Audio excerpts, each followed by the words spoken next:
System में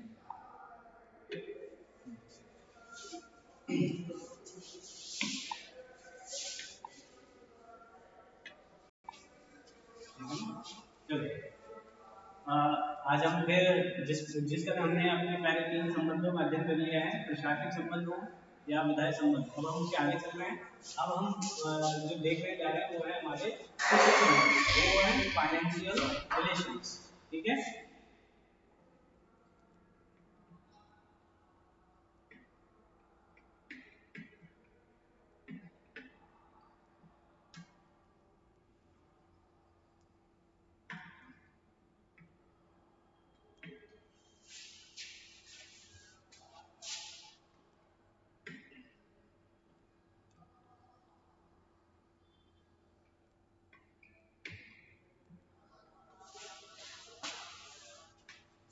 between state and centre and state.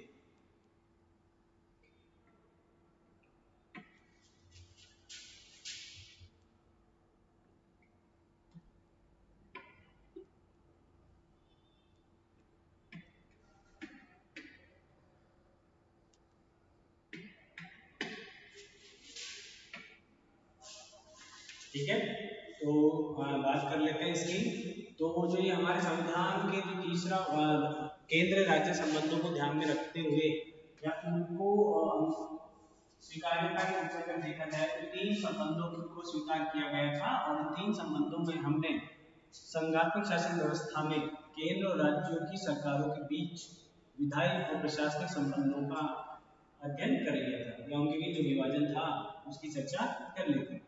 आज हम देखने जा रहे हैं वित्तीय संसाधनों का जो वर्गीकरण किया गया है, उस वर्गीकरण को देखते हैं। तो सबसे पहली बात जो हम कर रहे हैं, सबसे पहले हम देखें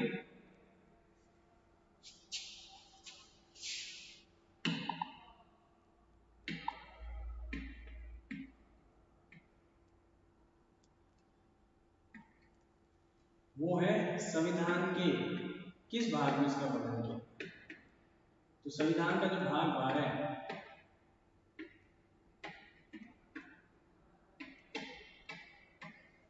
ठीक है, संविधान का भाग 12 और वो जो अनुच्छेद है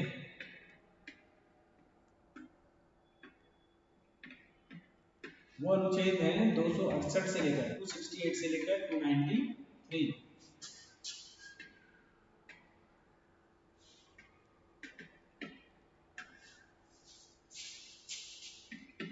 वित्तीय संबंधों का वर्णन किया है, सीधी सी बात है।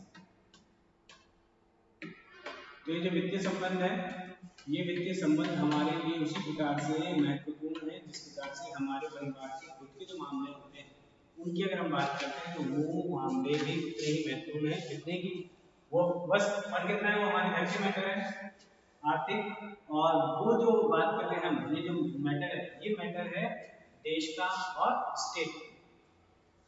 क्योंकि हमारे यहाँ सिस्टम है या हमारे यहाँ जो व्यवस्था है उसमें आपने देखा होगा कि मुख्यतः जो विवाद होते हैं वो जल भूमि और जमीन, ये 3 जो बातें हैं उनसे संबंधित है। अगर ये मामले सुलझ जाए या इनको बड़ी प्रकार से संतुलित कर लिया जाए तो कभी भी किसी भी प्रकार का विवाद खड़ा होने की संभावना कम हो जाती है। ठीक है, और भी अगर हम देखें तो जो धन है, मिक्यावली ने खुद ने भी कहा है कि अगर कोई व्यक्ति अपने पिता के हत्यारे को तो भूल सकता है, लेकिन वो व्यक्ति किसी भी ऐसे व्यक्ति को नहीं भूल सकता जिसने उससे धन लिया है, यानी जिसने उससे पैसे लेकर उसको नहीं लौटाए हैं, ऐसे व्यक्ति को आजीवन कोई भी व्यक्ति भूलता नहीं। तो ऐसी ही कुछ बात हम भी कह रहे हैं कि वित्तीय संबंधों को संतुलित करने का प्रयास किया गया है भाग 12 के अनुच्छेद 268 से 293 के बीच में। ठीक है, तो आप देखें कि कई बार वित्तीय संबंधों को लेकर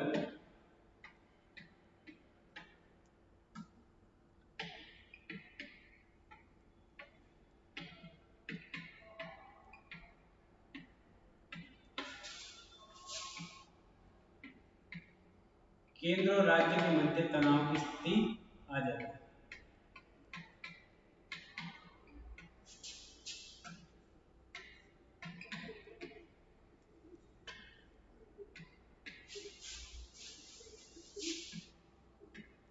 तो ये जो स्थिति है वो इसका कारण क्या है कि उनका, क्योंकि देखिए राज्यों में है, संसाधन जितने भी हैं वो राज्यों में स्थित है और राज्य की अपनी अपनी पॉलिसीज हैं और उन पॉलिसीज के अंतर्गत आप देखेंगे कि वे सभी विषय जो इम्पोर्टेंट है या वे विषय जिनको देखकर राज्य को राजस्व की प्राप्ति ज्यादा हो सकती है, वो चाहता है कि वो विषय केंद्र की बजाय राज्य के पास आए और केंद्र चाहता है कि वो ज्यादा से ज्यादा संसाधनों पर अपना नियंत्रण स्थापित कर सके। कहने का मतलब है दोनों ही पक्ष चाहते हैं कि आर्थिक रूप से उनके पास संसाधनों पर, राजस्व पर अत्यधिक नियंत्रण स्थापित हो, इसलिए विवाद का कारण कई बार हो जाते हैं। तो केंद्र और राज्य के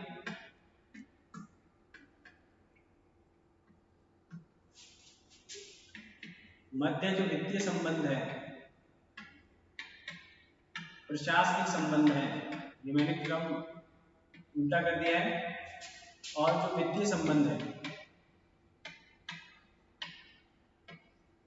वित्तीय तो मैंने पहले बता दिए, विधायी आएंगे यहाँ,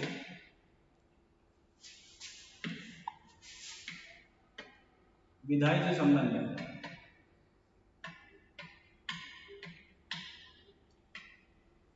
ये तीनों ही अपने आप में महत्वपूर्ण हैं और आपस में रिलेटेड है।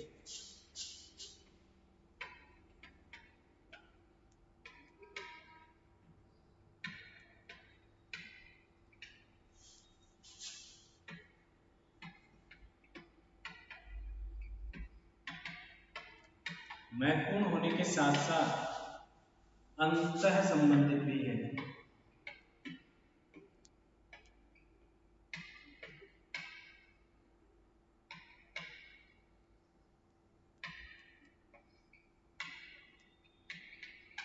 ठीक है, ये जो विषय है, जिस विषय को हम चर्चा कर रहे हैं, ये विषय इस बात पर निर्भर करेगा कि ये तीनों संबंध किस प्रकार से आपस में उचित रूप से प्रायोजित किए जा रहे हैं या इनको किस प्रकार से संतुलित किया जा रहा है। अगर ये संतुलित है तो राज्य में किसी भी प्रकार के असंतुलन की स्थिति नहीं बनती।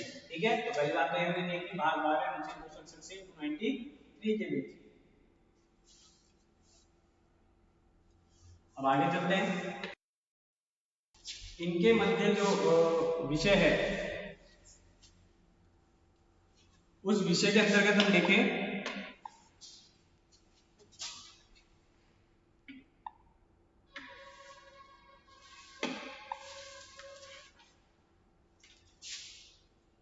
क्षेत्र, अगर हम कहें तो उस क्षेत्र की बात करते हैं। कौन कौन सा क्षेत्र है, तो पहला है, अब देखो 3 प्रकार की सूचियां बनी हुई है, तो उनके आधार पर देखें। संसद के पास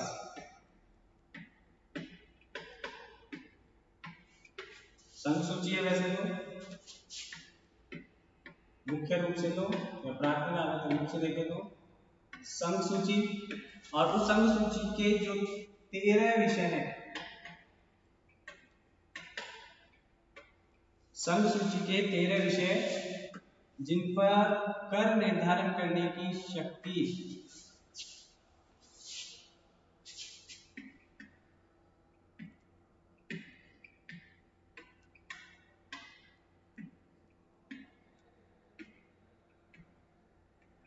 किसके पास है, संघ के पास, संसद के पास।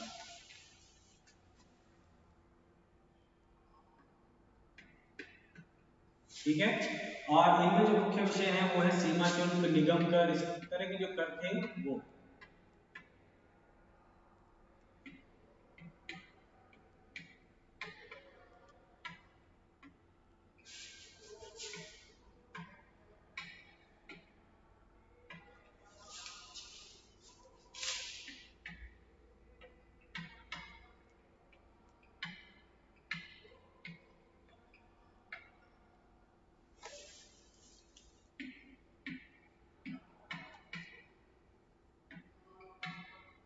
स्टाम्प कर, ठीक है, ये कुछ उदाहरण है। ये 13 जो विषय हैं उन विषयों में से कुछ विषय हैं और आगे हम चर्चा करेंगे जिन पर संसद कानून बना सकती है। ठीक है, 13 विषय, इसको ध्यान रखें, पूछा जाता है डायरेक्ट। इसके बाद आता है राज्य सूची या राज्य विधानमंडल।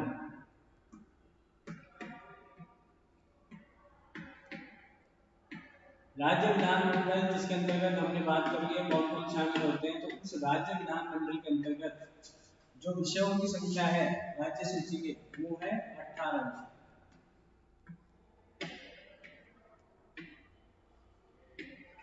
राज्य सूची के 18 विषयों की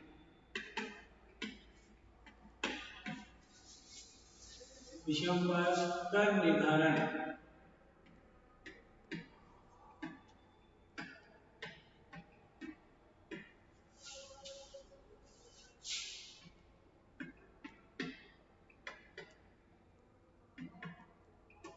तो ये ध्यान रखें हम एक बार बात कर लेते हैं।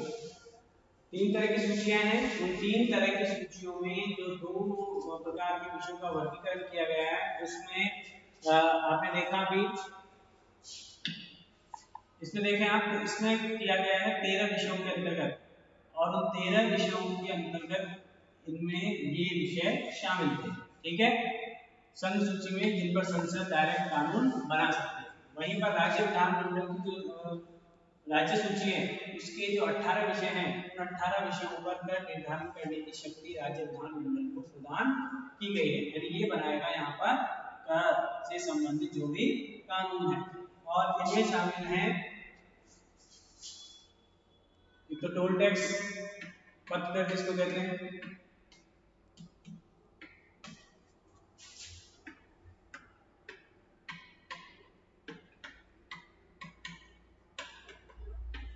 नशीले पदार्थों पर लगने वाला उत्पाद शुल्क,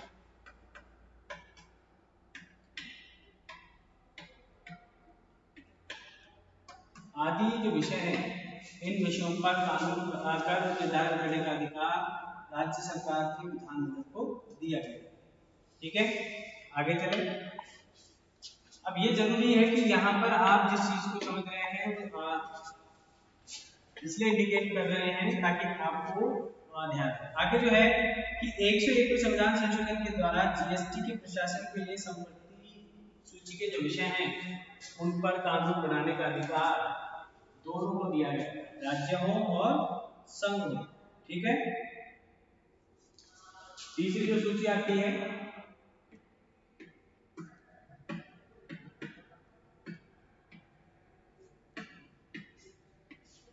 समवर्ती सूची के विषयों के प्रशासन से संबंधित जो समवर्ती सूची के जो विषय हैं उन विषयों के अंतर्गत आप देखेंगे तो आपको पता लगेगा कि उन पर कानून बनाने का अधिकार किसको दिया गया है, दोनों।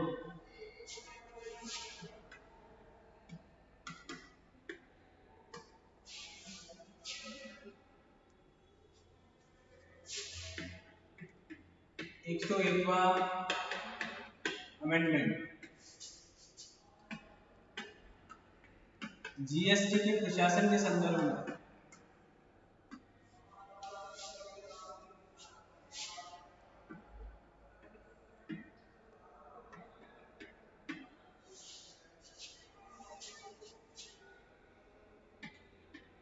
समवर्ती अधिकार प्रदान किए गए।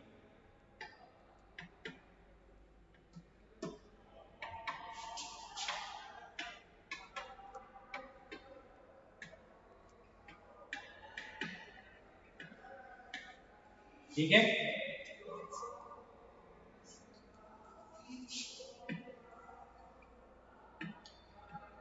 संसद के पास ही जो अवशिष्ट सूची के जो विषय हैं या हम कहते हैं अवशिष्ट शक्तियां जो है वे अवशिष्ट शक्तियां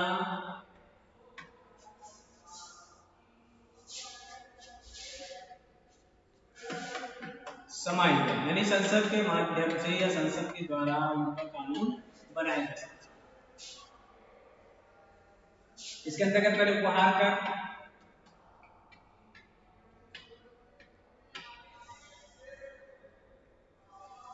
समृद्धि कर, वेल्थ टैक्स इसको कहते हैं,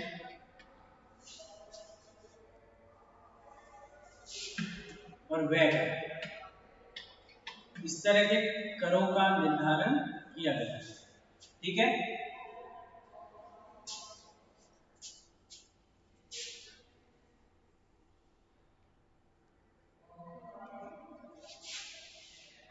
तो आप देख रहे हैं कि चारों प्रकार की जो सूचियां हैं, चारों प्रकार की सूचियों में संसद के द्वारा या राज्य विधानमंडल के द्वारा किस प्रकार से कानून बनाया जाता है।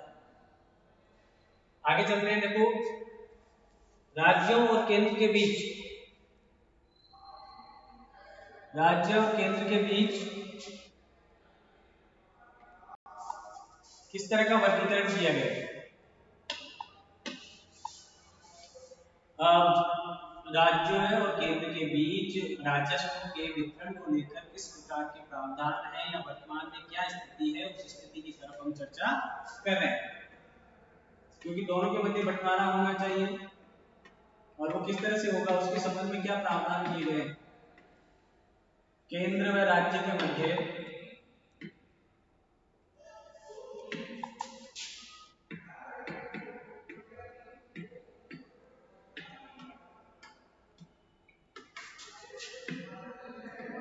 राजस्व को लेकर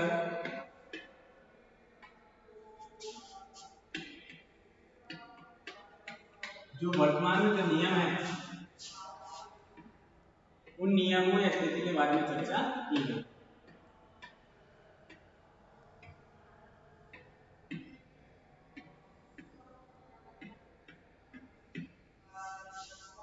पहली बात देखिए कि कुछ कर ऐसे होते हैं जिन्हें राज्य सरकार के द्वारा लगाया जाता है, लेकिन उनको जो भुगतान है या उनका उपयोग है वो राज्यों के द्वारा किया जाता है। ठीक है, या वो राज्यों को प्राप्त होते हैं। देखें अनुच्छेद 268, ठीक है, 268 ऐसा कहता है कि कौन लगाएगा इनको, लगाएगा तो केंद्र, पहली कैटेगरी, केंद्र द्वारा लागू या निर्मित। ठीक है, लेकिन उनका जो अंतिम उपयोग किया जाएगा या वो किसको दिए जाएंगे, राज्य को प्रदान किए जाएंगे। ठीक है, राज्य को प्रदान किए जाएंगे, ये संविधान में प्रावधान किए गए, क्योंकि अनुच्छेद 268 इसका मतलब प्रावधान का है पहले से ही संविधान में। और इसके अंतर्गत जो विषय रखे जाएंगे वो विषय हैं, एक तो विनिमय पत्र,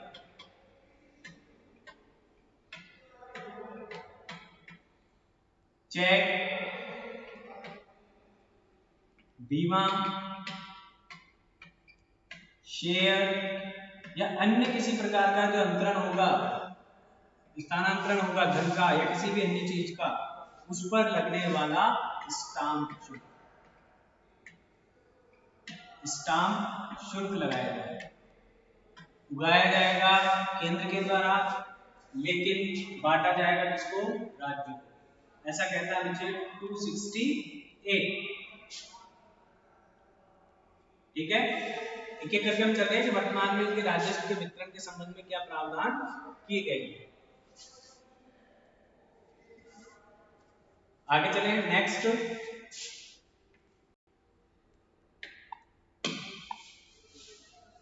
दूसरा जो प्रावधान है वितरण के संबंध में, वो कह रहा है कि सेवा कर,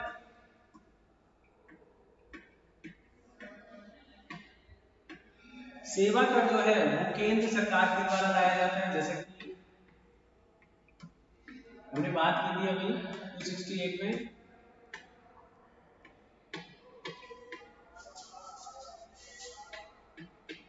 केंद्र सरकार लाती है इसको।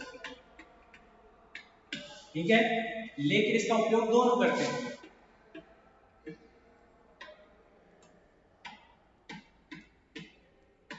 लेकिन इसका उपयोग दोनों के द्वारा किया जाता है। वो दोनों कौन, केंद्र और राज्य।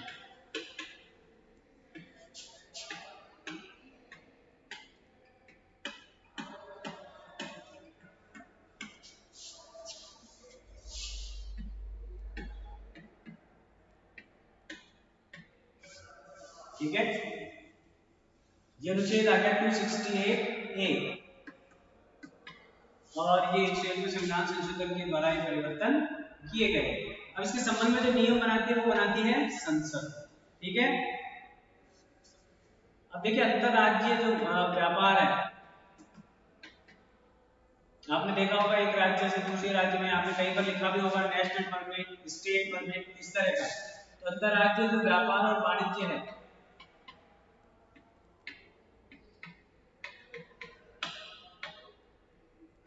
उस व्यापार या वाणिज्य के संबंध में जो वस्तुएं क्रय विक्रय की जाती हैं, उन क्रय विक्रय की जाने वाली वस्तुओं पर केंद्र द्वारा कर लगाया जाता है।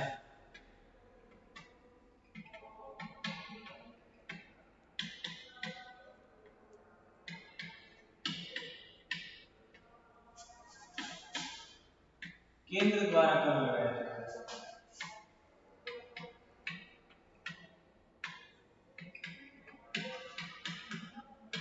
सीधी सी बात है, आप ये ध्यान रखें कि ये आपको वैसे ही याद होने चाहिए, विषय वाइज, कैटेगरी वाइज। ठीक है ना, लगाया केंद्र के द्वारा जाता है, इकट्ठा या संग्रहित जो उसको करते हैं, संग्रहित कौन करेगा? केंद्र करेगा। ठीक है, लेकिन इसका उपभोग राज्य के द्वारा किया जाएगा। यहाँ पे जब हमने बात की थी पहले वाले में, वहां पर लगा केंद्र लगाया, संग्रहित और उपभोग दोनों कौन कर रहा था? राज्य करेगा। ठीक है, दूसरी जो हम बात कर रहे थे वहां पर लगाया केंद्र सरकार के द्वारा जाता है, लेकिन उपभोग क्या कर रहे हैं? दोनों लोग। अब यहाँ पर क्या है कि लगाया तो राज्य के केंद्र के द्वारा गया है, लेकिन उसको इकट्ठा करना और उसका उपभोग करना, दोनों की शक्ति किसको दी गई है? राज्य को दी गई है। ठीक है, तो आप ये ध्यान रखें कि जो चीजें हैं वो चीजें एज इट इज ऐसी की ऐसी याद रखनी पड़ेगी आपको, तभी आपका काम हो पाएगा।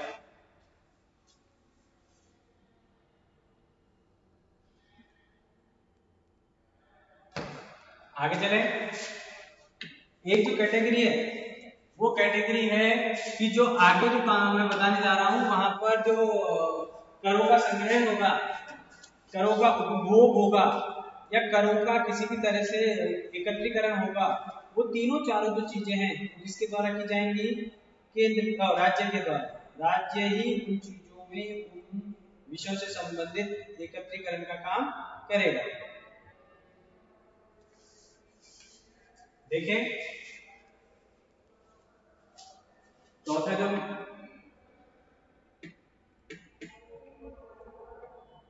राज्य द्वारा संग्रहित,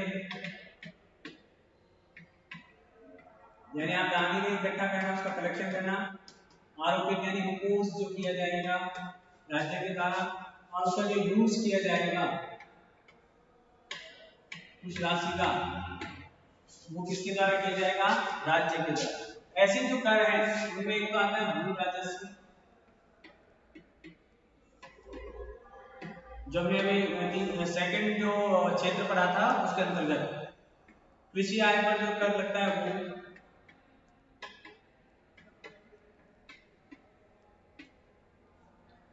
भूमि एवं भवन कर, भूमि एवं भवन कर। चौथा देखो, बिजली के उपभोग पर,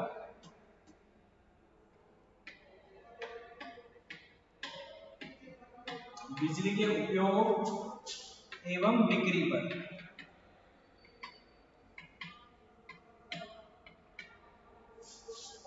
ये कुछ ऐसे विषय हैं जहां पर राज्य ही ये सारे कार्य करेगा। ठीक है,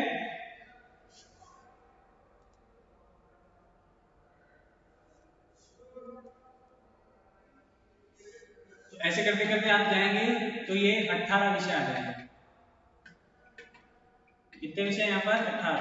अब आप यहाँ पर देखेंगे कि करों की संख्या राज्यों की तुलना में या ऐसे क्षेत्र जहां पर राज्य कर लगा सकते हैं वो संख्या ज्यादा है, बजाय इस बात के कि संघ कितने कर लगा रहा है या किन विषयों पर संघ द्वारा कर लगाया जा सकता है।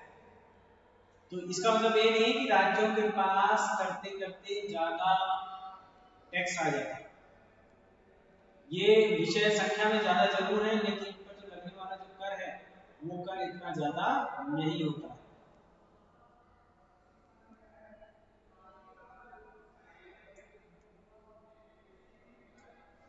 इसमें आप चुनकर और ऐड कर सकते हैं, पशु और नौकाओं पर लगने वाला कर और ऐड किया जा सकता है।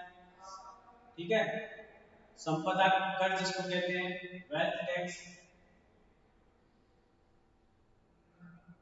उसको शामिल कर सकते हैं। समृद्धिकरण का टैक्स मैंने पहले बताया था, वो संघ में आएगा।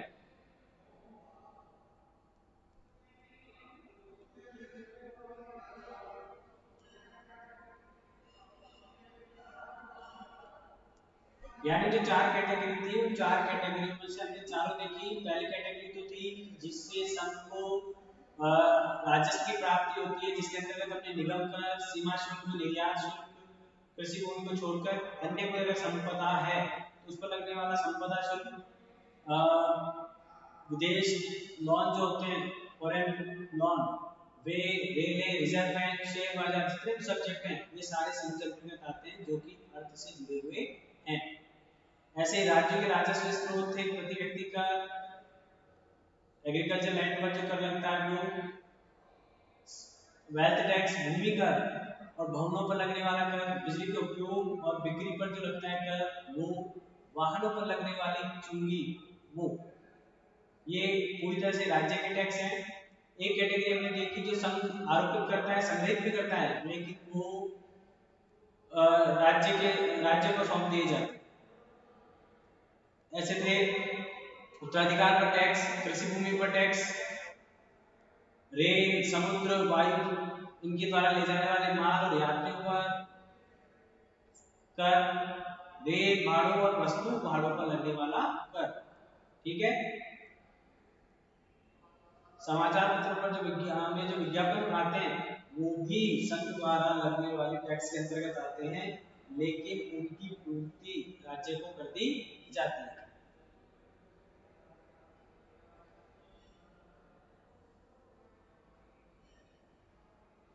यानी हमने यहाँ बात की है दो तरह की, एक तो जो सोर्सेज है वो, उन पर लगने वाला टैक्स।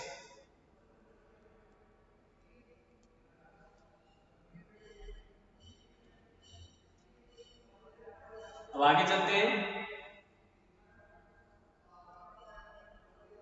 पहला जो वर्गीकरण है वो हमने कर लिया है, आगे चले हम। अब इसके अंतर्गत आता है कि जो और जो व्यवस्थाएं हैं और जिन व्यवस्थाओं के अंतर्गत राज्य और केंद्र के वित्तीय संबंधों को देखा जाता है, अगर उसकी बात करें तो वही दूसरी बात आती है, आपातकाल के समय के संबंध कैसे रहते हैं। ठीक है, वितरण का जो अनुपात था वो हमने देखा, किस किस अनुपात में कौन कौन से कर वितरित किए जाएंगे। आगे देखें, आपातकाल के समय वित्तीय संबंधों पर क्या प्रभाव या फर्क पड़ता है। हालांकि मैंने आपको एक बार पहले भी बता चुका हूं, एक साथ जब हमने पढ़ा था तब मैंने आपको कहा था कि प्रशासनिक और आपातकाल के जो 352 और 356 है वो प्रशासनिक में भी आ सकते हैं, विधायी में भी आ सकते हैं, और 360 जो वित्तीय संबंधों में आता है। तो आपातकाल में दो यहाँ पर मेन आपातकाल की बात करेंगे, अनुच्छेद 352 के। ठीक है,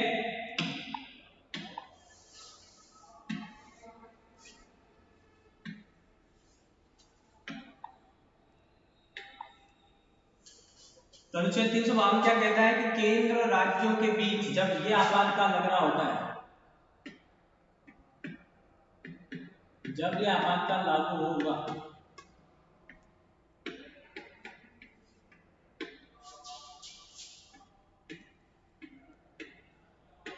ऐसी स्थिति में क्या करेंगे हम, राष्ट्रपति, हमका मतलब राष्ट्रपति जो राजस्व के हिस्से का जो वितरण किया गया था उस वितरण में परिवर्तन कर सकता है।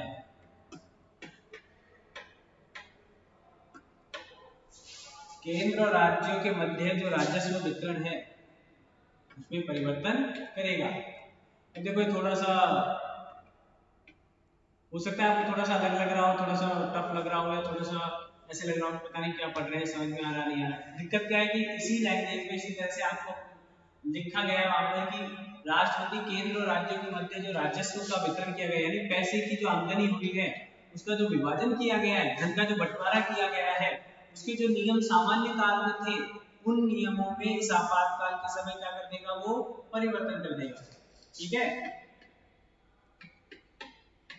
इस राजस्व वितरण को परिवर्तित कर देगा, क्योंकि अब आपातकाल में आवश्यकताएं केंद्र पर ज्यादा निर्भरता हो जाएगी, आवश्यकता बहुत ज्यादा हो जाएगी, जिसके आधार पर हम, ठीक है,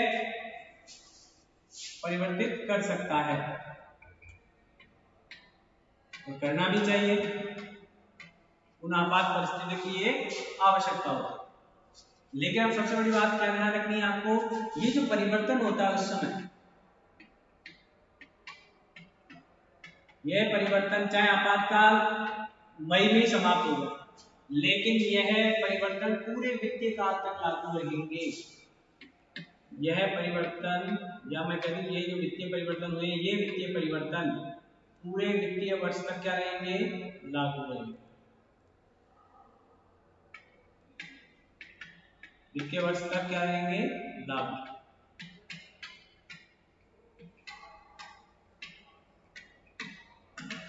ठीक है, ये बात इंपोर्टेंट है, इसको ध्यान रखें कि एक बार 352 के अंतर्गत अगर राजस्व के मध्य जो वितरण के जो सिद्धांत नियम है अगर उनमें परिवर्तन होता है तो वो परिवर्तन ऐसे नहीं आपातकाल की समाप्ति के साथ समाप्त हो जाएगा, वो उस वित्तीय वर्ष की समाप्ति तक प्रभावी रहेंगे। दूसरा है अनुच्छेद 360, आप समझ ही गए होंगे, आर्टिकल 360 क्या कहता है, फाइनेंशियल इमरजेंसी। इस फाइनेंशियल इमरजेंसी की बात करें तो यहाँ क्या होगा, राष्ट्रपति राज्य सेवा में हस्तक्षेप कर रहा है, एक तरह से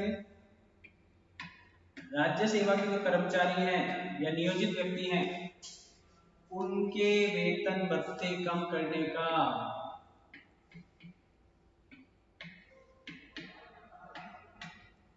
उनके वेतन भत्ते कम करने का क्या कर देगा, आदेश दे देगा।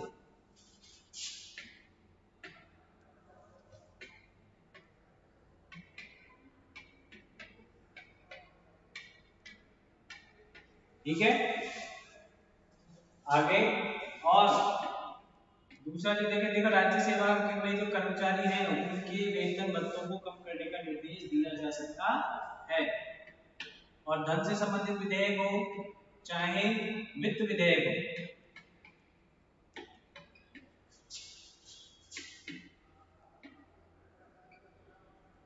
वित्त विधेयक को प्रस्तुत करने से पूर्व राष्ट्रपति की स्वीकृति आवश्यक होगी।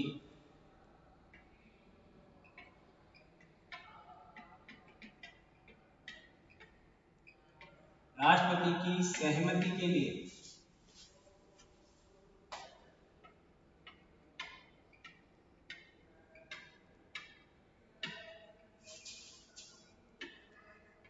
पहले प्रस्तुत किया जाएगा वहां।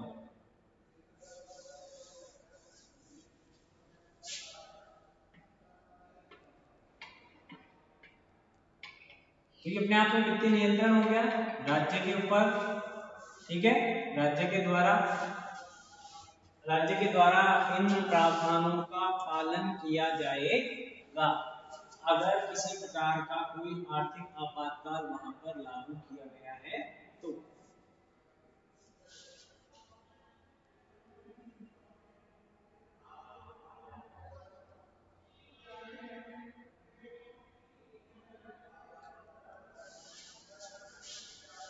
दो बातें इसमें ध्यान रखने की है,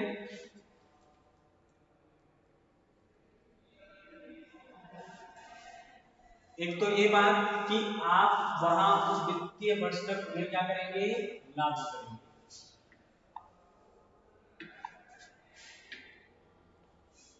ठीक है, दूसरी बात है धन विधेयक या वित्त विधेयक राष्ट्रपति की सहमति से प्रस्तुत किए जाएंगे। ठीक है, ये आपको ध्यान रखना है।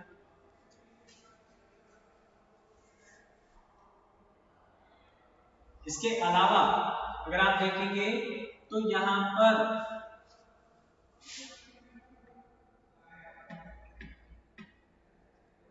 केंद्र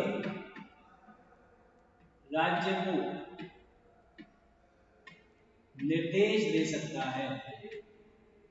क्या दे सकता है? निर्देश। क्योंकि आपात स्थिति में किस प्रकार का व्यवहार किया जाना है ये किसके द्वारा तय किया जाएगा या कौन डिसाइड करेगा? केंद्र राज्य को निर्देश भी दे सकता है। ठीक है,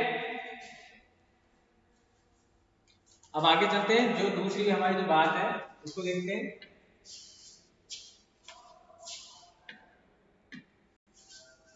वित्त आयोग।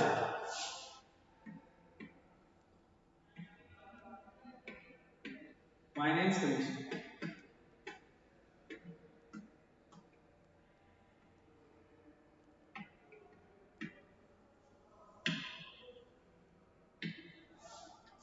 वित्त आयोग का गठन अनुच्छेद 280 के अंतर्गत किया जाता है। ये ध्यान रखें। कौन सा अनुच्छेद है? 280।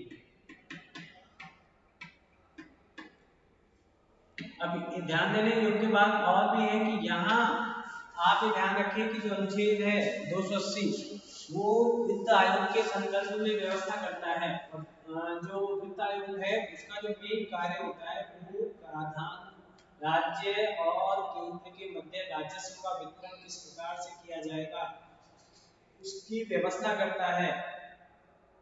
टैक्स का निर्धारण कितना किया जाएगा उसकी व्यवस्था करता है। ठीक है, इसके सदस्यों की अगर बात करते हैं तो इसमें 5 सदस्य होते हैं। एक अध्यक्ष के अलावा 4 अन्य सदस्य होते हैं। अभी 15वें वित्त आयोग तक का गठन हो चुका है। एनके सिंह 15वें आयोग के अध्यक्ष हैं और जो वित्तीय वर्ष होता है 5 वर्ष की अवधि के लिए इसका गठन किया जाता है। तो जैसे 2020 से 25 के लिए जो होगा उसका गठन अभी किया गया। मतलब एनके सिंह 2021 से 2025 के मध्य किस प्रकार से वितरण किया जाएगा इसकी रिपोर्ट प्रस्तुत करेंगे। अभी उन्होंने नहीं की। ठीक है, तो इस तरह की बात कर रहे हैं हम। तो आगे चलते हैं। तो हम वित्त आयोग से बाहर निकले।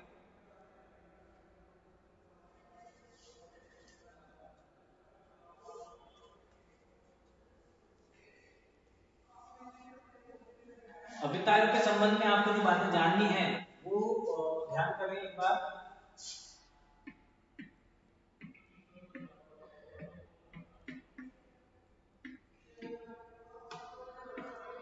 यह एक अर्ध न्यायिक निकाय है। संवैधानिक है, संवैधानिक है लेकिन ये कैसा है? अर्ध न्यायिक निकाय। पूरी तरह से न्याय इसका काम नहीं है। प्रत्येक 5 वर्ष में किया जाता है।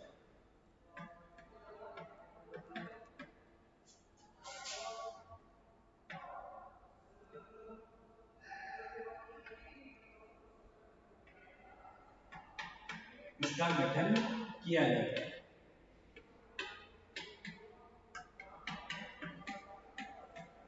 ठीक है, 15वें वित्त आयोग का गठन किया गया है जिसके अध्यक्ष एनके सिंह है।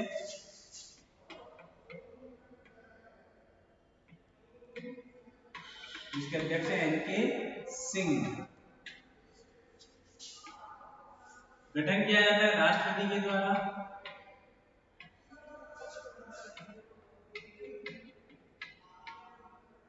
राष्ट्रपति के द्वारा। ठीक है, अब इसका मेन जो उद्देश्य है वो है पहला तो केंद्र और राज्य के बीच कराधान की व्यवस्था करना। केंद्र व राज्य के बीच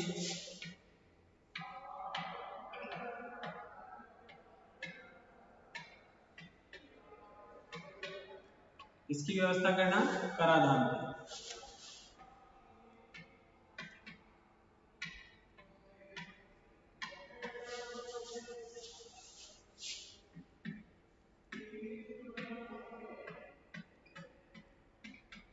यानी किस तरह से कर लगाया जाएगा।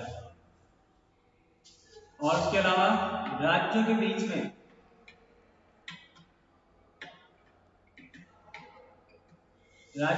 में जो राजस्व की हिस्सेदारी का निर्धारण किया जाएगा, वितरण का,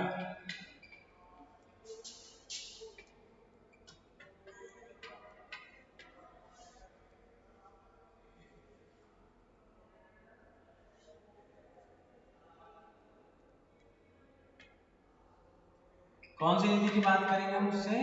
संचित नीति।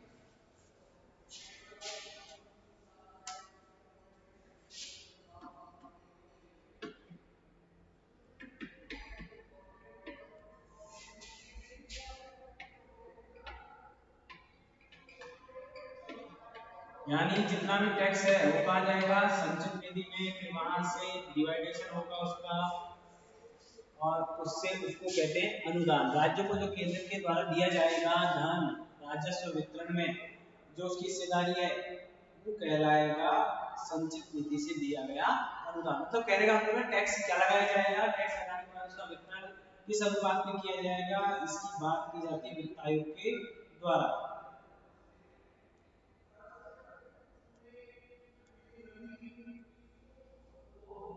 ठीक है, ये हमारा जो केंद्र राज्य संबंधन का जो पॉइंट था वो है तीसरा पॉइंट। चौथा पॉइंट चलते हैं अभी।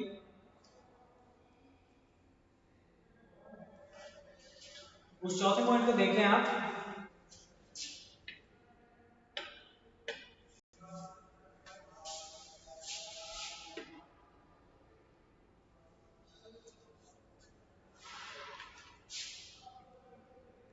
केंद्र भारत के अंदर या भारत के बाहर भी अब ऋण के संबंध में बात कर रहे हैं, क्या ले सकता है भारत सरकार? क्या ले सकती है? लोन ले सकती है। भाई अपना राजस्व हमेशा घाटे का ही बजट प्रस्तुत किया जाता है गवर्नमेंट के द्वारा। अब उस घाटे की पूर्ति करने के लिए क्या करें? या तो संसाधन बेचे, जमीन जायदाद जो है गवर्नमेंट के पास जो भी संसाधन है उनको बेचे, मार्केट से पैसा उठाए, या फिर वो किसी से उनको गिरवी रख कर क्या ले ले? लोन ले ले। जैसा कि आप देख रहे हैं कि अभी कुछ सरकारी कंपनियों का प्राइवेटाइजेशन किया जा रहा है। अभी एक बड़ी सारी कंपनी की नीलामी की बोली लगने वाली है, उसमें सरकारी कंपनियां भाग नहीं लेंगी, जो प्राइवेट कंपनियां हैं वो भाग लेंगी। कह रहे हैं कि उसे 1000 करोड़ रुपए जुटाएगी मोदी सरकार। तो ऐसा हम और क्या कर सकते हैं? तो नीलामी इस तरह का प्राइवेटाइजेशन के अलावा क्या कर सकते हैं? लोन ले सकते हैं। तो केंद्र जो है वो भारत और बाहर संचित निधि में जो धन है उस संचित निधि की गारंटी के आधार पर, अब गारंटी को कहते हैं सिक्योरिटी देना एक तरह से, तो उसकी जो साख है, क्रेडिटेबिलिटी है, उसके आधार पर लोन ले सकता है।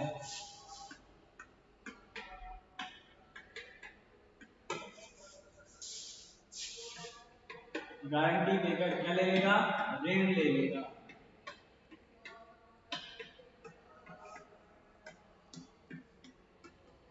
ठीक है, ऐसे ही राज्य भी करेगा।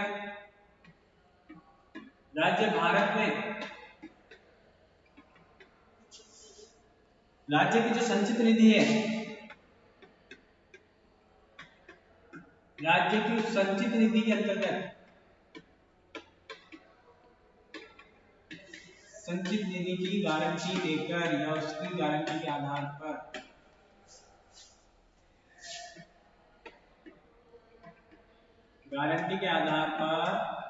राज्य भी लोन ले सकता है। सामान्य आदमी को लोन की जरूरत पड़ सकती है, तो किसी भी सरकार को भी ऋण की आवश्यकता पड़ सकती है। इसके अलावा कभी कभी केंद्र भी क्या कर सकती है? राज्य सरकार को ऋण उपलब्ध करवा सकती है।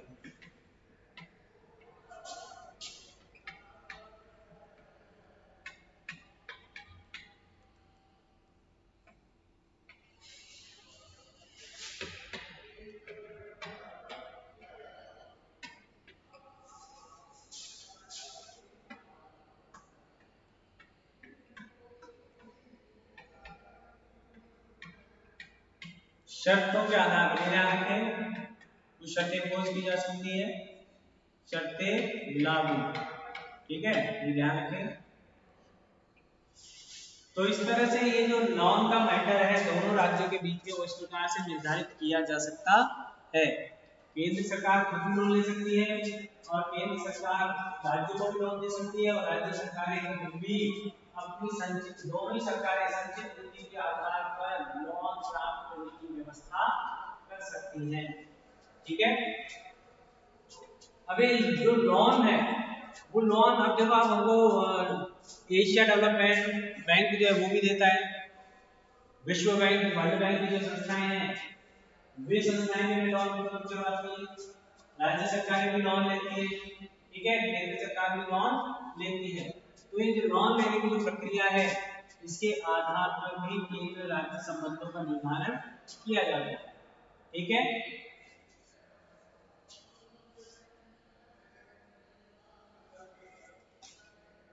अब आगे देखिए,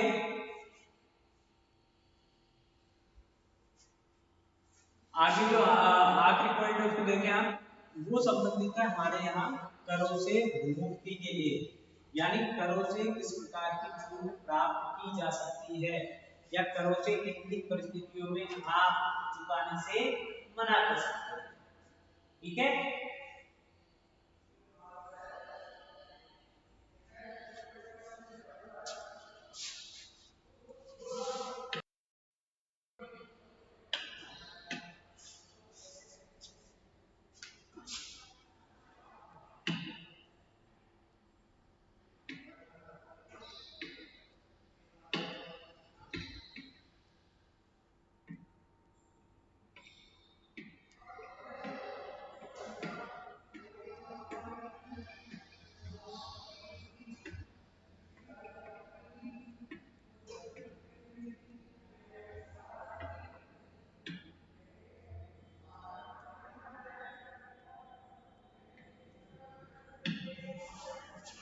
करों से किस प्रकार से छूट टैक्सेशन से कैसे आप फ्री हो सकते हैं या आपको किस प्रकार से छूट प्राप्त हो सकती है उसकी बात कर रहे हैं। अब देखो इसमें भी दो तरह की बात है। पहली बात तो ये है कि जो राज्य है उन राज्यों के माध्यम से भी देखें, राज्यों में किसी भी राज्य में चले जाइए आप,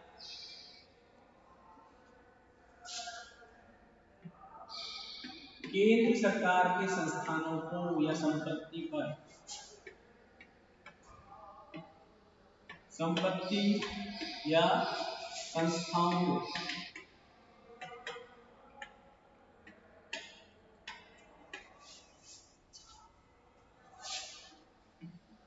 कर से मुक्ति है,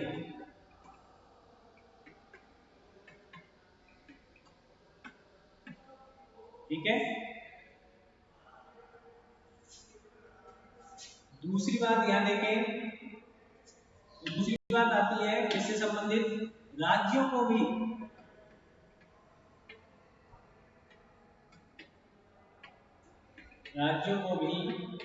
केंद्रीय करों से छूट प्राप्त है,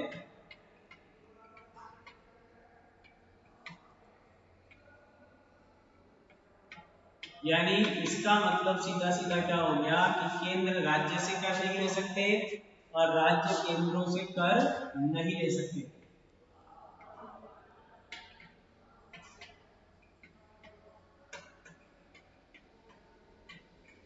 ठीक है।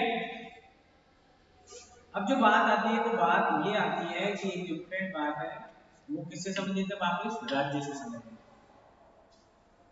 लेकिन यहाँ क्या होगा कि लेकिन राज्य से अगर कोई वस्तु एक्सपोर्ट की जा रही है या इंपोर्ट की जा रही है, आयातित या निर्यातित, ऐसी वस्तुओं पर केंद्र के द्वारा कर लगाया जा सकता है। ये थोड़ा सा इसका अपवाद जैसा हो गया,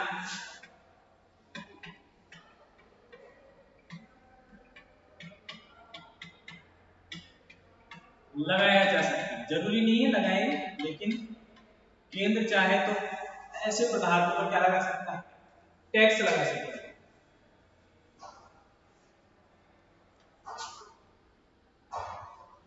और देखें,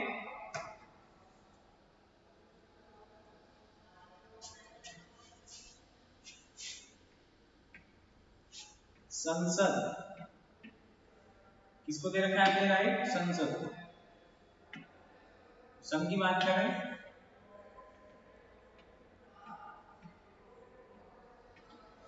संसद क्या कर सकती है, राष्ट्रपति की सिफारिश पर लगाएगी तो संसद, लेकिन राष्ट्रपति सिफारिश करेंगे तो।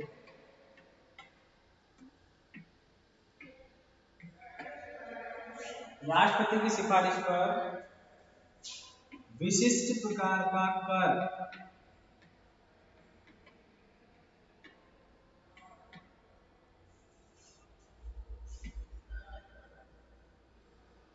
या विशिष्ट कर से संबंधित अगर कोई प्रावधान हो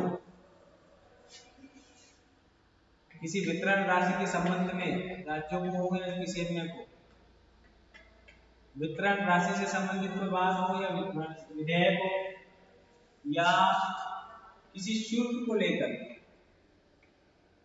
किसी शुल्क से संबंधित, ये तो तीन चार बातें हैं, या तो कोई विशिष्ट कर हो, किसी वितरण राशि से संबंधित,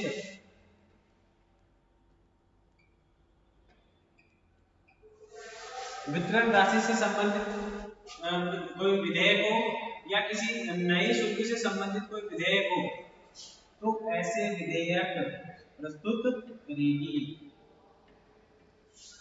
ठीक है,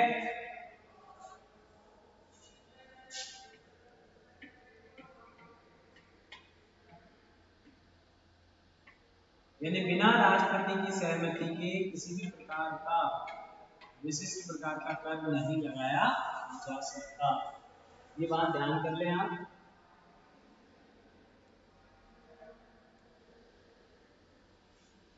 ठीक है, आगे चले। आगे जो हमारा बिंदु है, उस बिंदु के अंतर्गत अगर हम देखें, छठा जो बिंदु है वो जुड़ा हुआ है इनके ऑडिट परीक्षण से लेकर परीक्षण।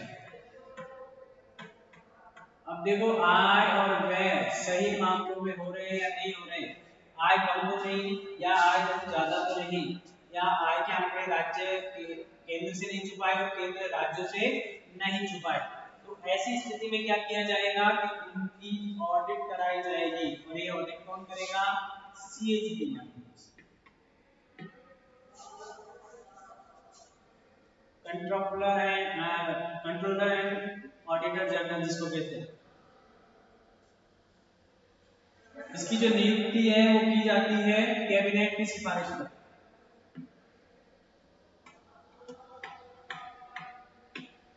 ठीक है, राष्ट्रपति पहले इसका मतलब राष्ट्रपति को निर्देश दे सकता है। इनका काम क्या होता है कि जो भारत सरकार या राज्य सरकार की जो आय व्यय का लेखा जोखा है, भारत सरकार या राज्य सरकार के लेखे जोखे का, आय व्यय का जो लेखा जोखा है, उसका क्या रखा जाता है, हिसाब रखा जाता है, या उस हिसाब की जांच की जाती है। क्योंकि हर गवर्नमेंट में अपने अपने लेखाधिकारी है, अकाउंटेंट की नौकरी आती है, आप देखते होंगे, तो वो अकाउंटेंट सही काम करे या नहीं करे उसकी क्या करती है, जांच करती है। और इस जांच के द्वारा संसद राज्यों की आय के बारे में जानकारी रखती है, उस पर नियंत्रण करती है। संसद द्वारा राज्यों की आय पर नियंत्रण रखा जाता है।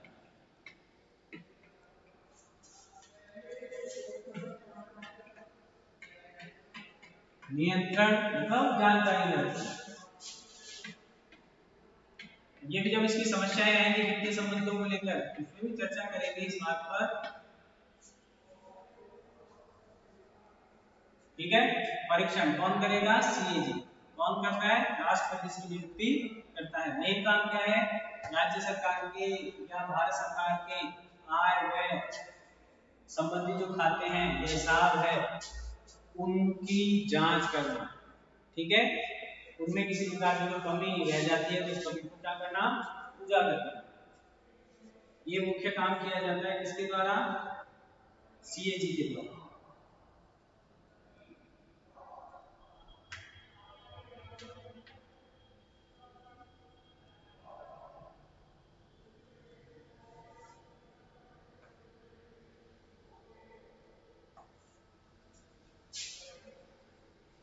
अब देखें, इसके अलावा हमने जो बात की थी अनुदान के संबंध में, अनुच्छेद 275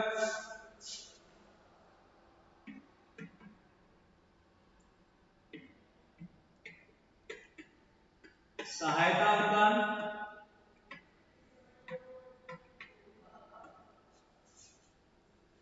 या अन्य प्रकार का कोई सार्वजनिक उद्देश्य के कोई, देखो अनुदान दो तरह के हैं। विधिक अनुदान से मुख्यतः कानूनी जो आवश्यकता पड़ती है उसकी बात कर रहे हैं। वैसे मुख्य जो बताए गए फ्लोर अभी वैसे हैं 4। सहायक अनुदान, तो पहली बात है कि प्राकृतिक आपदाओं के समय, प्राकृतिक आपदा आप जानते ही है सारी, बाढ़, भूकंप, अकाल, सूखा,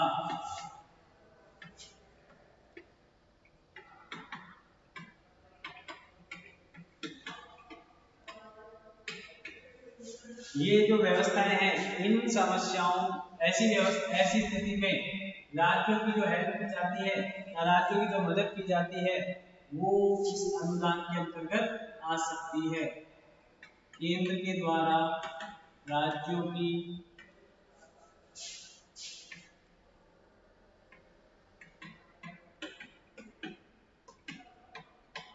दी गई मदद इसके अंतर्गत आती है। एक प्रकार का ये अनुदान है। दूसरा कह रहा है जो जनजाति एसटी एससी जो क्षेत्र है, जैसे असम की बात करें तो वहां के लिए प्रावधान, वहां अलग प्रकार के प्रावधान है, एनडी में अलग प्रावधान है। तो जो जनजातीय कबीले हैं जो अभी बहुत पीछे हैं, कबीले वाले जो क्षेत्र हैं, ऐसे क्षेत्रों के विकास के लिए स्पेशल अनुदान दिया जा सकता है। जैसे राजस्थान में एसटी एससी जिले घोषित किए गए, अनुसूचित जिले घोषित कर रखे हैं, तो उनके लिए अलग से प्रावधान किए जाते हैं। तो ऐसे कबीलों या ऐसे जनजाति क्षेत्रों के लिए कल्याण के लिए अनुदान दिया जाता है। ठीक है, ये भी हेल्प की जाती है उस क्षेत्र विशेष की, राज्य की सीमाओं से बाहर। इसके अलावा अगर कोई राज्य आर्थिक कठिनाइयों से जूझ रहा है या जिसका आर्थिक प्रबंधन ठीक नहीं है या आर्थिक संसाधन कम है, ऐसे राज्यों के लिए भी अनुदान राज्यों को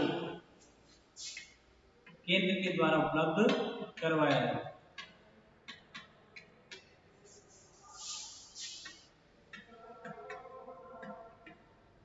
देखो, एक तो हो गया प्राकृतिक आपदा, एक हो गया जनजातीय क्षेत्र या कबीलाई जो क्षेत्र है वो, तीसरा हो गया आर्थिक कठिनाइयां, वो प्राकृतिक नहीं होती है, ये ध्यान रखें आप। ठीक है, और दूसरा है कि कुछ ऐसी वस्तुएं हैं जिनसे बनी हुई वस्तुओं पर निर्यात शुल्क जो प्राप्त होता है उसमें से कुछ भाग अनुदान के रूप में दिया जाता है। जैसे हम कहते हैं पटसन और जूट से बने हुए जो वस्तुएं हैं, क्या आप जानते हैं कि इनसे उत्पादन करने वाले जो लोग हैं वो निम्न स्तर पे होते हैं, उनका जीविका पूरी तरह से इन दो वस्तुओं पर ज्यादा निर्भर करती है। ऐसी वस्तुओं से जो कर प्राप्त होता है निर्यात से,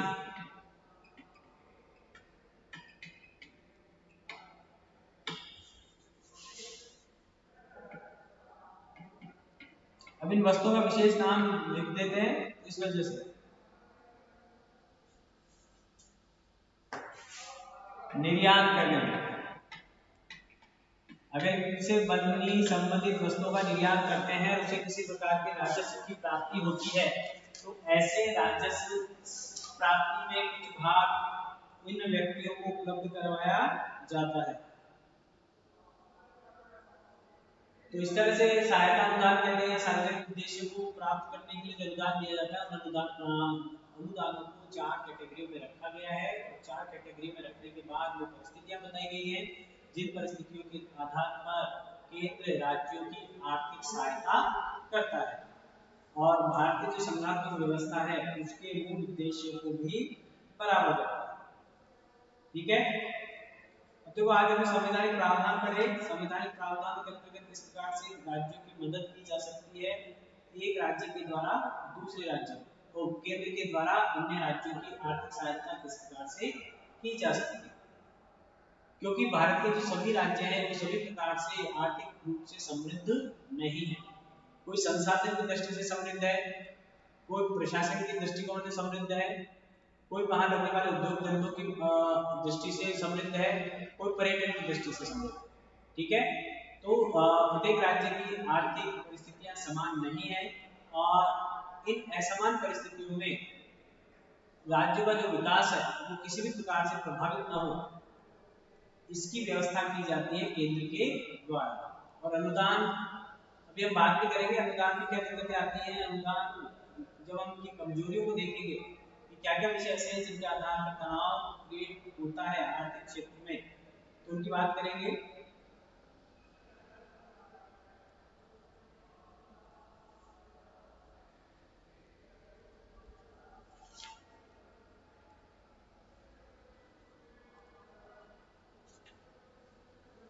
अब हम बात करते हैं इनके बीच जो तनाव है उसके संदर्भ में,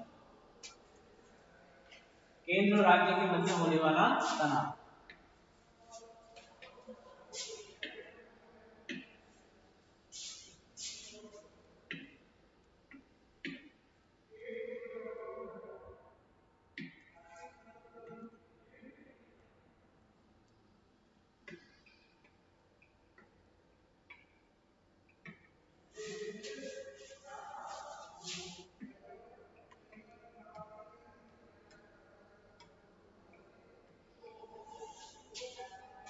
केंद्र राज्य के मध्य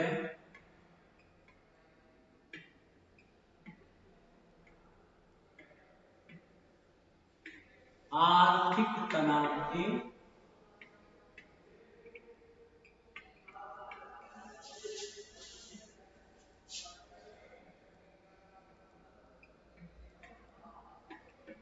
आर्थिक तनाव। ठीक है,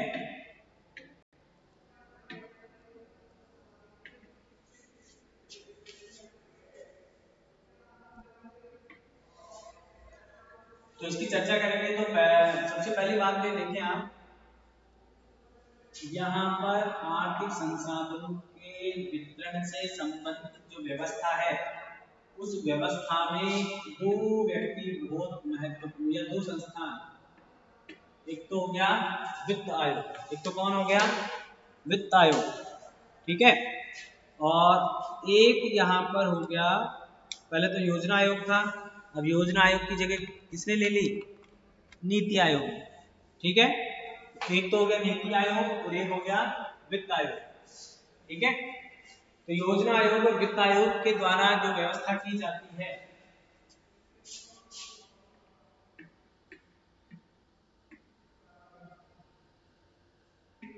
योजना आयोग और वित्त आयोग के द्वारा जो व्यवस्था की जाती है उस व्यवस्था के कारण भी कई बार तनाव क्रिएट हो जाता है, क्योंकि आपको पता होना चाहिए कि जो केंद्र है वो केंद्र कहीं ना कहीं वित्त आयोग या नीति आयोग में प्रभावी भूमिका रखता है, और वह अपने हितों का ध्यान रखना ज्यादा महत्वपूर्ण मानता है बजाय राज्यों को, ऐसा माना जा सकता है, या राज्यों को ऐसा प्रतीत होता है कि ये जो वर्गीकरण या विभाजन किया जाता है, ये विभाजन कहीं ना कहीं राज्य के पक्ष में है, या राज्य के आधार पर ही, या राज्य की इच्छाओं को ध्यान में रखते हुए इस प्रकार का वर्गीकरण किया जाता है।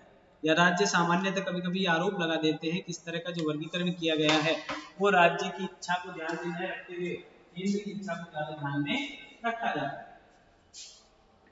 यानी वित्त आयोग और नीति आयोग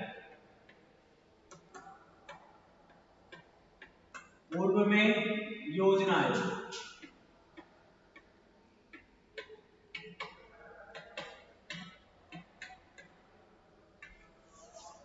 इनके कारण इनके द्वारा जो व्यवस्था की जाती है राजस्व वितरण की, वो व्यवस्था ज्यादा संतुष्टिदायक नहीं है।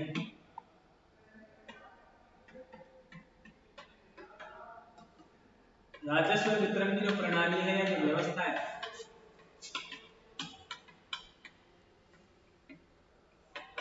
वो असंतोषजनक।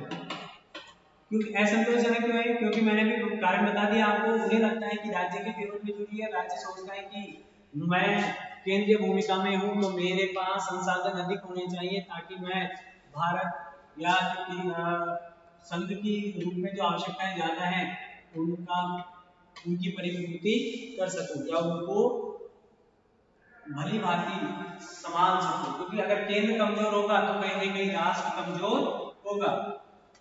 इनके द्वारा जो वर्गीकरण किया जाता है राजस्व वितरण में,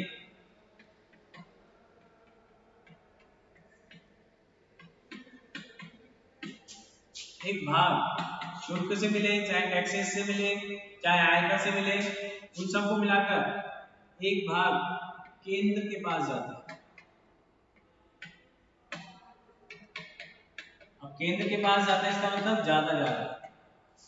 एक बड़ा हिस्सा कहां चला जाता है? केंद्र के पास जाता है।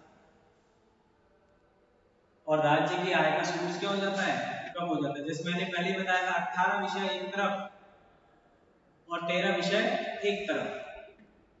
तो ये जो राज्य की आय का माध्यम है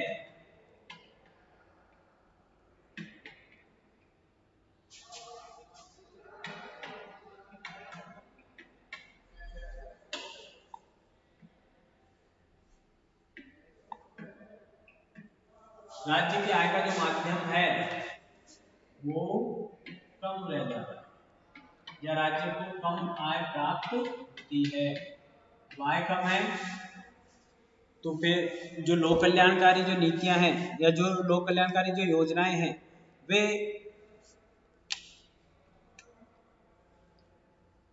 योजनाएं कहीं ना कहीं प्रभावित होती है। ठीक है। अब धन तो चाहिए, धन की आवश्यकता है, लेकिन राज्य को लगता है कि उन्हें कम दिया जाए। और ये स्थिति कब हुई? 1967 के बाद यह ज्यादा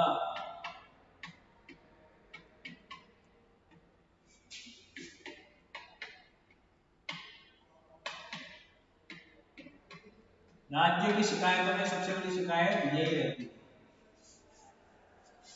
ठीक है, सबसे बड़ी शिकायत रहती थी ये 1967 के बाद, क्योंकि तब कांग्रेस राज्य में चुनाव हारना प्रारंभ कर दिया था कांग्रेस। आगे चलते हैं। दूसरा जो सबसे बड़ा कारण है वो कारण या वो जो व्यवस्था है वो व्यवस्था है कि राज्यों के द्वारा जो व्यवस्था की गई है इसका सबसे नेगेटिव इम्पैक्ट क्या पड़ा?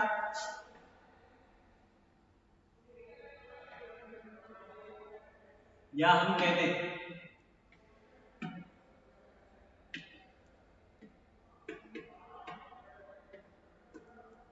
राज्यों की आत्मनिर्भरता पर फर्क पड़ गया।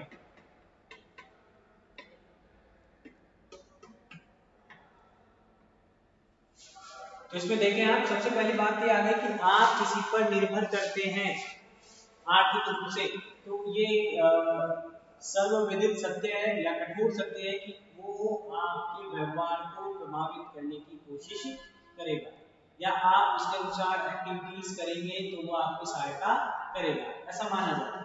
तो ऐसा ही हुआ कि राज्यों की आत्मनिर्भरता जो विषय है वो आत्मनिर्भरता इसलिए कम पड़ गई या कमजोर हो गए राज्य आर्थिक रूप से, क्योंकि उन्हें राज्य की संसाधनों की अपेक्षा वो संघ पर निर्भर हो गए। एक उम्मीद रहती थी कि संघ हमारी विशेष परिस्थितियों में भी मदद करेगा, प्राकृतिक आपदाओं में भी मदद करेगा, आर्थिक स्थिति खराब होने पर भी मदद करेगा। इस तरह की निर्भरता, जो आत्मनिर्भरता के बजाय ये निर्भरता जो बढ़ती गई, इस निर्भरता ने राज्यों को अपने आर्थिक संसाधनों की ओर ध्यान देने पर बाधा डाली या उस पर रुकावट पैदा की। इसका नतीजा ये रहा कि राज्यों ने अपने संसाधन न खोजकर केंद्र पर अपनी निर्भरता बढ़ाई, या फिर इसके अलावा कहीं और से भी उन्होंने लोन लेना प्रारंभ कर दिया। यानी एक प्रकार से संघ की आत्मनिर्भरता या संघ पर निर्भरता के अलावा ये अंतरराष्ट्रीय बैंकों या अंतरराष्ट्रीय संस्थानों पर भी राज्य निर्भर होने लगे। ये इस केंद्र राज्य में तनाव का कारण बना। वो कहते थे कि संसाधन कम है, आर्थिक संसाधन हमें और चाहिए, और केंद्र कहता था कि आपकी आवश्यकता के अनुसार आपको दिया जा रहा है। इसलिए प्रत्येक राज्य का हक है, प्रत्येक राज्य को उसी अनुपात में मिलना चाहिए। जबकि अगर देखें तो राजनीतिक दृष्टिकोण से देखें तो ऐसा कहा जाता है कि जहां जहां बीजेपी का राज्य था, या मतलब एक सरकार, केंद्र सरकार या संघ सरकार से समर्थित राज्य में किसी सरकार का सरकार थी जो केंद्र में है, जो राज्य में, तो वहां अनुदानों की मात्रा या राशि को बढ़ाया गया। और जहां केंद्र सरकार अलग है, राज्य सरकार का दल अलग है, वहां पर दिए जाने वाले अनुदान की क्या कर दी गई, कमी कर दी गई। देखें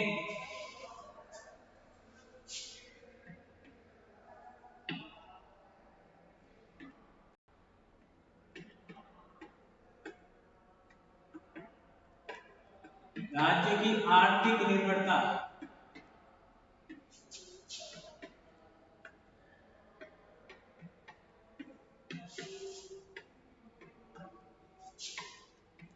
केंद्र पर अधिक रहती थी।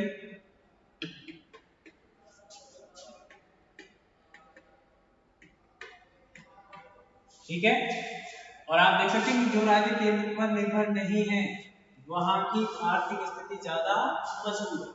देखिए दूसरा, अब इस निर्भरता ने क्या किया, राज्यों को अपने आर्थिक संसाधन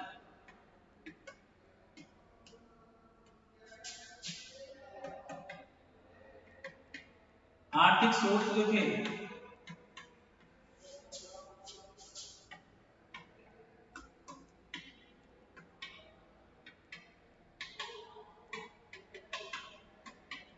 ये बाधा डाल दी। यानी वो राज्य अपने संसाधन ढूंढने की कोशिश ही नहीं करता, उसे पता है कि राज्य हमें ऐसा दे देगा। ठीक है, तो इसका परिणाम क्या रहा, अब इसका परिणाम रहा कि केंद्र ने अगर नहीं दिया या तो केंद्र सरकार दी, अन्यथा ये किसी अंतरराष्ट्रीय संस्था के पास क्या ले पा रहे हैं, लोन ले पा रहे हैं।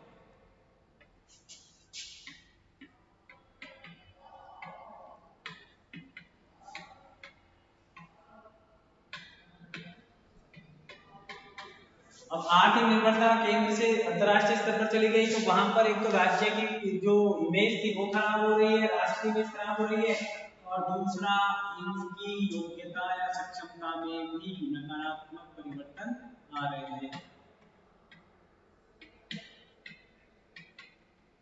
नकारात्मक परिवर्तन आए, व्यवस्थाएं बदलती गई, चुनाव होते रहे, और इस कारण की जो ऋण लेने की कैपेसिटी थी, आदत थी, वो बढ़ती गई, और ये राज्य ऋणग्रस्तता से ग्रसित हो गए, परेशान हो गए, और आजीवन एक नए खत्म होने वाले अंतहीन चक्र में ये क्या करने लग गए, पिसने लग गए। लोन लेते हैं, अगले लोन चुकाने के लिए और लोन लेते हैं, फिर लोन को चुकाने के लिए फिर लोन ले रहे हैं, राज्य के संसाधन गिरते जा रहे हैं, केंद्र सरकार पर निर्भरता बढ़ती जा रही है।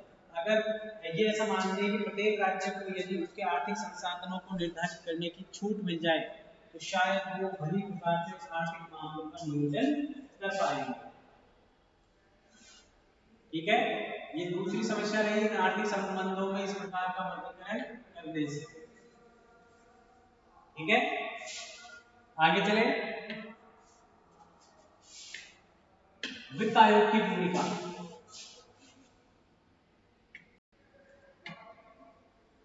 तीसरी जो समस्या है वो है वित्त आयोग।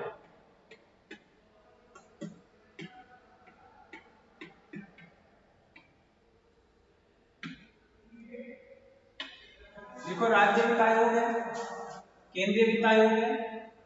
अब यहाँ पर समस्या ये आती है कि जो वित्त आयोग है वो वित्त आयोग के राज्य के हित में सिफारिश नहीं करता है।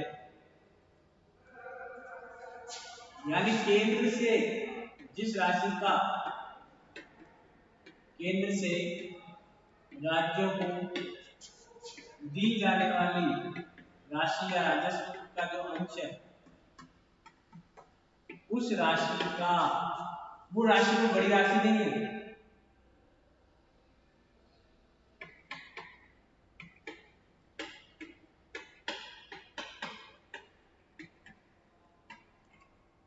ठीक है। अब ये राशि अल्प राशि है और इस अल्प राशि में से भी पूरी की पूरी राशि राज्यों को प्राप्त नहीं हो पाती। ठीक है, तो इस बात का विरोध करते हैं कौन? राज्य के। ठीक है, यानी लगभग कुल राजस्व का 1/3 अंश ही वित्त आयोग के अंतर्गत आता है। यानी ये निर्धारित करती है कि राज्यों में किस प्रकार से इस अंश में दिया जाना चाहिए, जबकि बाकी जो बड़ा हिस्सा है राशि का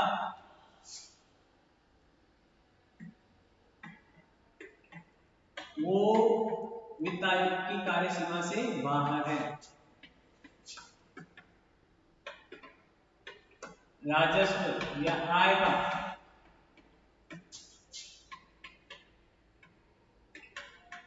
एक बड़ा हिस्सा जो है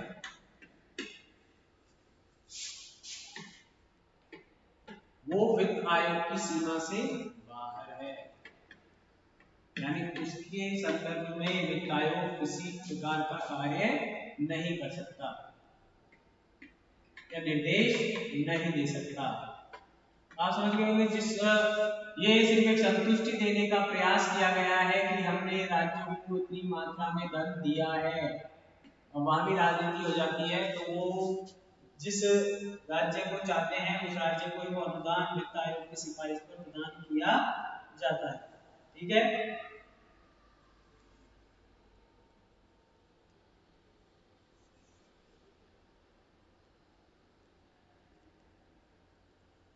ये कुछ महत्वपूर्ण विवाद हैं जिन विवादों को लेकर केंद्र और राज्य के मध्य आर्थिक संबंधों में प्रगाढ़ता के बजाय तनाव उत्पन्न हो जाता है। हालांकि और भी छोटे छोटे विषय हैं जिन पर अगर आप देखेंगे कि जो केंद्र के द्वारा जो कार्य किया जाता है नीति निर्धारण में राज्यों की सहमति आवश्यक नहीं मानी जाती। यानी राज्य संवर्धित सूची के विषयों में अपनी प्रभुता का इस्तेमाल कर लेता है और अपने हितों के अनुकूल कानून निर्माण करने में वो सफल हो जाता है। नीति आयोग की भूमिका है तो प्रधानमंत्री ज्यादा प्रभावी है।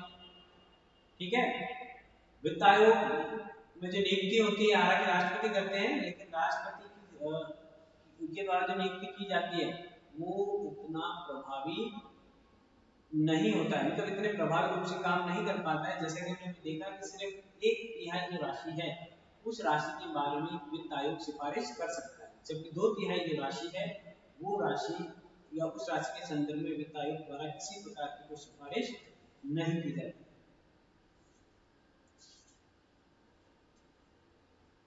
आगे देखिए, अब इनमें इस प्रकार का विभाजन होने के कारण ही कई बार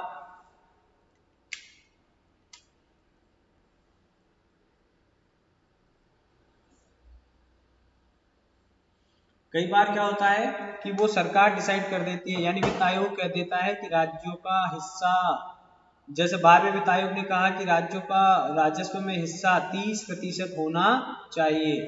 ठीक है, तो 13वें वित्त आयोग ने कहा कि 30% से बढ़कर 32% राज्यों को मिलना चाहिए। केंद्रीय जो कर है वो 32% उस राशि का राज्यों के पास जाना चाहिए। तो अलग अलग समय पर अलग अलग प्रकार से वित्त आयोग के कार्यों में क्या आता है, थोड़ा सा परिवर्तन आ जाता है।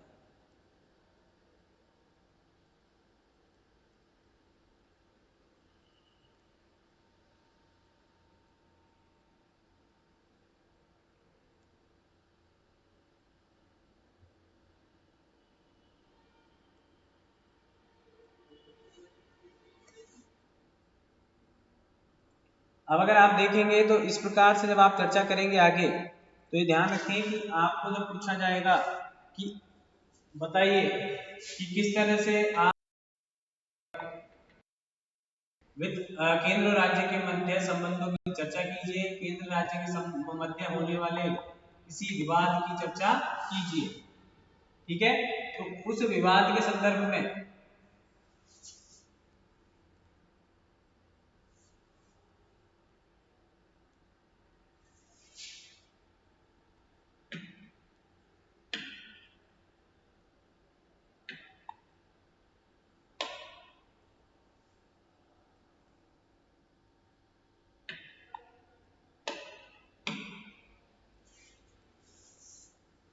यानी जो हमने अलग अलग जो विवाद देखे हैं, उन अलग अलग विवादों को आप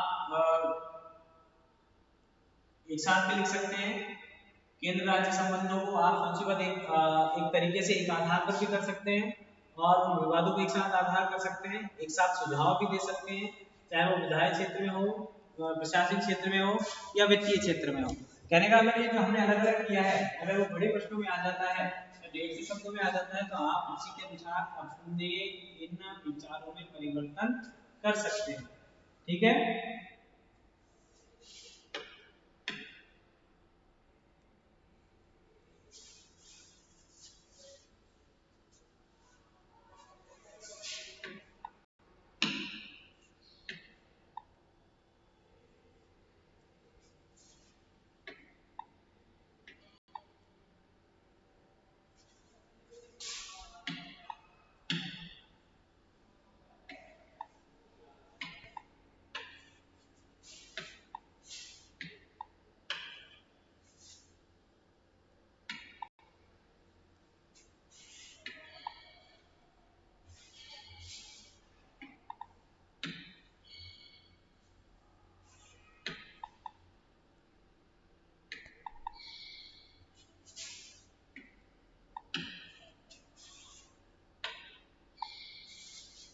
ठीक है, अब एक साथ इनको कर ले। अब और एक साथ आप निष्कर्ष निकालें, एक साथ आप सुझाव दे सकते हैं। इस प्रकार ही आपके जो आपसी संबंध थे समाप्त होते हैं। सेकंड यूनिट में आप किसी के साथ समाप्त होती है। सेकंड यूनिट में हमने देखा कि सेकंड यूनिट में जो हमारे विषय थे वो थे केंद्रीय व्यवस्थापिका, कार्यपालिका, न्यायपालिका। न्यायपालिका के अलावा हमने देखा जनहित याचिकाएं, न्यायिक पुनरावलोकन, न्यायिक समीक्षा, केंद्र राज्य संबंध, यूपीएससी, मानवाधिकार आयोग, निर्वाचन आयोग और संविधान के अन्य जो प्रावधान नेसेसरी थे, उन प्रावधानों की हमने चर्चा की। तो आपकी जो 2 यूनिटें हैं ये सेकंड पेपर की आज कंप्लीट होती है। और अब आप ये ध्यान रखें कि आपके द्वारा किए गए जो प्रयास हैं वो ही अंत में कुछ मेहनत करने का जो फल होगा वो उसी मेहनत पर डिपेंड करेगा। अब देखो प्रश्न किस किस तरह से आ जाते हैं। प्रश्न आ जाते हैं कि 2 ऐसी परिस्थितियां बताइए जहां केंद्र राज्य सूची के विषयों पर कानून बना सकता है। या ऐसे भी प्रश्न आ जाते हैं कि ऐसे कौन से 5 या 2 या 3 विषय हैं जिन्हें 42वें संविधान संशोधन के द्वारा जोड़ा गया है। ठीक है, या फिर आ जाता है कि राज्यपाल का पद, क्या राज्यपाल रबर स्टैंप है या राज्यपाल वास्तव में संविधान का मुखिया है, व्यवहारिक रूप में भी वो इस प्रकार का कार्य करता है। राज्यपाल का पद विवादास्पद है। वित्त आयोग का गठन किसके द्वारा किया जाता है। ठीक है, इस तरह के कुछ प्रश्न पूछे जा सकते हैं। अब हम जो चर्चा करेंगे उस चर्चा की बात करने से पहले मैं आपको बता दूं कि वो अब हमारा इसमें थोड़ा सा हम आयोगों की भी चर्चा कर लेंगे नेक्स्ट वीडियो में। ये कौन कौन से आयोग हैं जिन आयोगों ने केंद्र राज्य संबंधों को संतुलित करने का प्रयास किया। हालांकि कई बार सिर्फ नाम पूछ लिया जाता है, लेकिन ऐसा कोई फिक्स पैटर्न नहीं है। सरकारी आयोग, सरकारी जो आयोग है वो बेहद महत्वपूर्ण है। मुंशी आयोग है। इस तरह करते करते 2-3 आयोग है जिनकी हम मुख्यतः चर्चा करेंगे, या छोटे बच्चों में इनके नाम भी पूछे गए। अखिल भारतीय सेवाओं के बारे में पूछा जा सकता है, उन पर टिप्पणी पूछी जा सकती है। इम्पोर्टेंट है इस केंद्र राज्य संबंध जो है उनमें। तो इस तरह से छोटे छोटे जो प्रश्न है उन्हें आप देखते चले, तैयार करते चले, क्या पूछा जा सकता है उसको माइंड मेकअप करें उसके लिए अपना।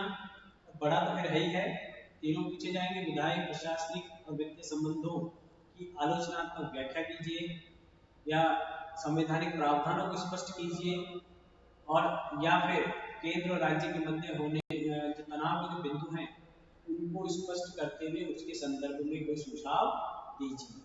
ये आपकी क्रिएटिविटी पर निर्भर करेगा। ठीक है।